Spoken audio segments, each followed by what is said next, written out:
Shut up! The Footy's on Triple M! This is a Triple M Footy news update This is massive, this story. Got a little exclusive. with Tom Browne.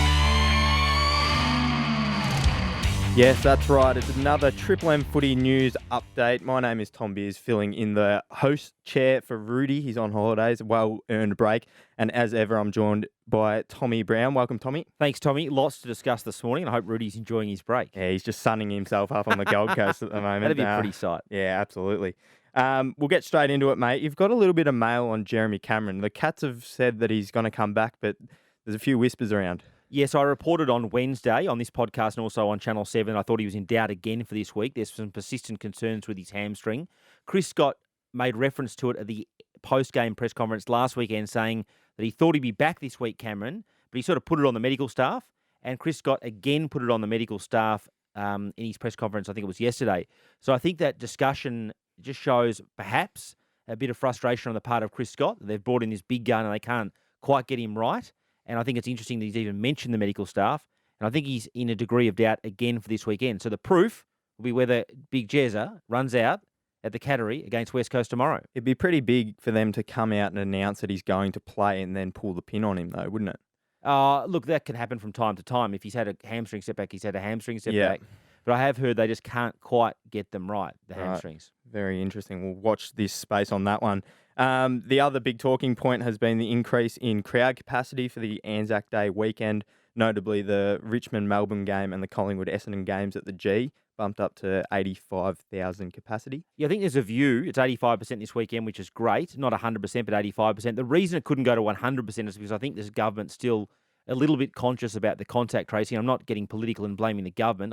Me, for one, I don't think everyone's engaging in huge contact tracing at the moment. No. So it's probably we've all probably got a part to play in that. But I think they're a little bit concerned that 100%'s just a little bit aggressive at the moment. Yep. So it'll be 85% this weekend. I think the AFL's definitely happy with that.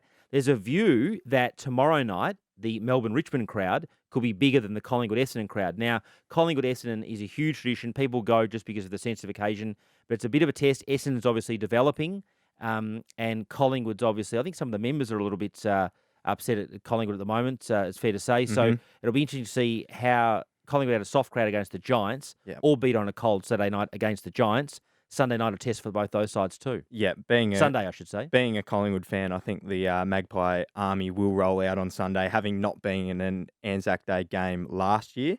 So, you know, they've been deprived of it. And like you said, it's a big occasion that they turn up for. And the MCC, I think, will be full. I spoke to them a couple of days ago. And also, I think the AFL members will be basically full. So they should get pretty close. It'll to go close. Crowd. Yeah. Moving on, you broke the story for Triple M Footy yesterday about John Worsfold, I should say, joining forces with the Blues as kind of a mentor for David Teague. And a consultant. Is that a strange appointment? What do you think? I think it's good that they've got some support to boost Teague. They didn't come up with a new coach last year. I think they introduced Henry Playfair, but then due to COVID cost cuts, had to get rid of him. Right. So they haven't really changed the coaching panel. Yeah. So I think any support around Teague's good. Worsfold, I don't think, is regarded as a great great tactician. Yeah. And I think Essendon, with the confusion last year, sort of went backwards with that arrangement. That wasn't necessarily John Worsfold's fault. He's clearly a good manager, and he knows a lot about process. And he certainly wants to help out other coaches. He did that up in the hub last year and wants to help out Teague. They've got a long-standing relationship.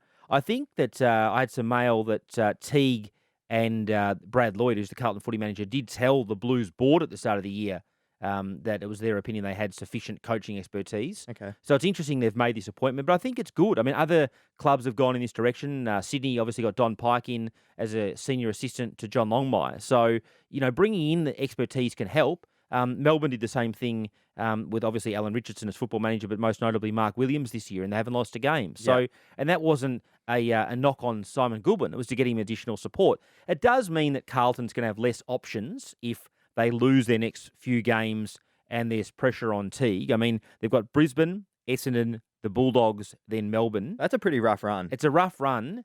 And it's funny. I mean, Carlton did go on record. Chris Judd is saying they didn't want to coach with training wheels on. They brought in Teague, Juddy and Campbell, one of the directors and HR advisors down there, which is great. I like David Teague. But now they've gone back and got him some more experience. So there is a little bit of I wouldn't say confused, but mixed messaging coming from the Blues. Having said that, if it helps the team, I think it's a good decision. Yeah, it's a very important month coming up for the Blues. Before we wrap this up, you wanted to touch on the Pies presidency with Mark Corder being announced? Yeah, I'm a little bit sort of, in a sense, constrained by what I can say, but I did notice the other night, I think there's been a really mature discussion this week regarding the role of members in determining boards and presidents. Members want to see clubs win. They don't want to get involved in board spats and all the rest of it. But I did hear an interesting discussion. I think it was with Bob Murphy on SEN during the week, and they discussed it about whether members should have a say on boards from time to time. And I think that would be entirely fair at the appropriate time for the Collingwood members, in light of the Do Better report and also the trade period, to perhaps have a say on what's going on at board level. And I noticed on Footy Classified the other night, Eddie and Andrew Demetrio both came out and said, well, we don't want an AGM. Well, I sort of scratched my head and think to myself, well, why shouldn't we have EGMs at clubs from time to time? You don't want a board spat at the end of every season where you have some big election. Yep. That's why these sort of constitutions came into force. But I think a lot of clubs have gone down the route of sort of cutting off activist members, not activist members, cutting off members that want to get on the board. And I think there's going to be a bit of a discussion about that over the next few months, because I think that that process isn't necessarily a bad thing. Having said that, I don't think many boards would want to go to an AGM if that was forced upon them. They'd probably relent. But I just think there's a bit of a discussion there to be had about whether members should get a say from time to time, particularly in extenuating circumstances, which I think what's occurring at Collingwood at the moment. Yeah, very true. A slightly off script. Do you think it's a bit interesting that we haven't heard or seen much of Mark Corder, seeing, the biggest club, or one of the biggest clubs in the land, have made such a big positional change? And you would have thought that they'd be doing PR everywhere. He'd be in the newspapers interviewing, he'd be on radio everywhere, TV everywhere, and we haven't really heard or seen much of him. Do you think that's on purpose, or do you think he's just he doesn't want the fanfare? No, he's never. Well, there's always been Eddie to front the club, Yeah. and that's always sort of been the case. Collingwood put him out on a couple of interviews yesterday. He's clearly not a smooth interview performer. Yeah. He's more of a boardroom sort of numbers guy. Okay. He's a brilliant accountant, I think, or a very smart accountant. Yeah. He's a liquidator. And I don't think sort of meaty as his go, but it'll be interesting to see how he goes in that regard, representing Collingwood, because you need key relationships with the AFL. You need them with government. You need them with the broadcasters. You need to have a vision of what's going to happen. And I think, I imagine Collingwood members will want to see that from the new president. And it was a bit... I didn't learn much yesterday. Yeah, well, yeah, it's a big part of the role being the face of one of the biggest organisations in the country. Yeah, so, and it's good for the competition when Collingwood's going well. So hopefully they go well. yeah, well, that's another one. We'll watch this space. Before we wrap up, we'll just quickly go through what some of the big headlines will be over the weekend, and when we do our next podcast on Monday morning, what we'll be talking about. What do you see unfolding? Well, we'll learn more about the Giants in this recent run of form when they face the Bulldogs, the informed Bulldogs in Canberra tonight. The Giants usually play well up there, as do the Bulldogs. Having said that, Geelong, we'll find out if Jeremy Cameron plays tomorrow. That'll be a big talking point, where they can get him right and how the Cats go. Their form's been very iffy. I know they beat North last week, but it was very They're underwhelming. just going, aren't they? Yeah. Just going.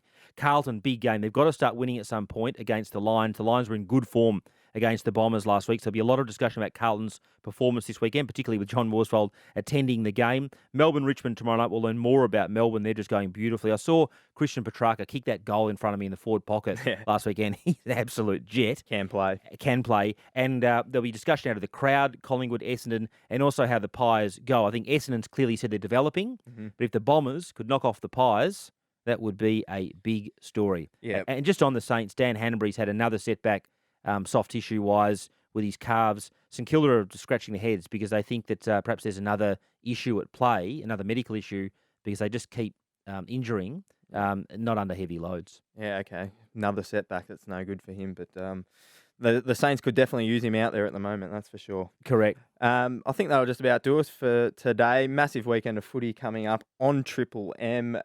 Stay tuned to our socials for all the latest, and we'll be back on Monday for another news update. Thanks, Tommy.